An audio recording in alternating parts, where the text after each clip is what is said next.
tomorrow is December, I wanted to share my favorite holiday tradition with you. Every year, my sister and I do holiday-themed ugly sweaters, so this year, I came up with 3 new ideas I've never done before. I decided to sew all of mine because I wanted to have a cleaner edge, but you could definitely just use hot glue or fabric glue to put all the pieces together. So to start out, I drew my design on a piece of paper, then I cut out the shapes from my fleece. As a tip, if you're sewing, it's easiest to sew down the parts that are on top of the main design first, like the eyes and nose, and then sew the main design on. But if you're gluing, it doesn't really matter. I like to use pins when I'm sewing to help keep the design centered and also keep it in place. So I use these pins to also pin back a part of the head to put the sequins underneath the design to kind of hide the edge. And then I just use some jewel embellishment glue to glue it all together. So using that same glue, I made the word design that I wanted, and then I just went along and used that same glue to glue all the words down.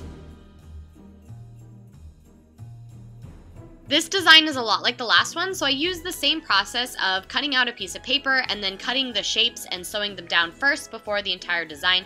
The ears are a little bit special though because I wanted to give a folded over look, so I actually made a little slit where part of the ear could be in front of the head and then part of the ear could be behind the head.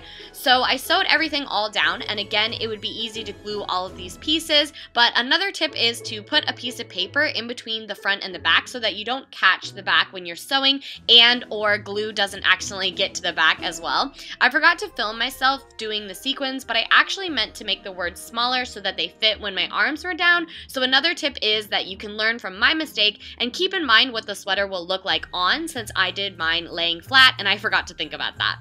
Lastly, I just added some black puff paint to paint on the wrinkles in my pug. I wanted to do a more simple design too, so I thought this was kind of a cheeky fun one. It would be the easiest to glue, but I found that it was the most difficult to sew because of all the turns in the leaves. So my strategy was to pin everything down and then sew right on top instead of sewing each individual piece. And lastly, remember to wear it when you're deciding where to glue the hollies so that you get them in the spot that you want. The winner of last week's giveaway is Tiffany! I put everyone's usernames that entered into an Excel spreadsheet and then used a random number generator to pick. Thank you so much to those who entered. It made me smile reading all of your comments. If you liked this video, please don't forget to give me a thumbs up, comment below which sweater was your favorite, subscribe if you want to see more of me, and thank you so much for watching.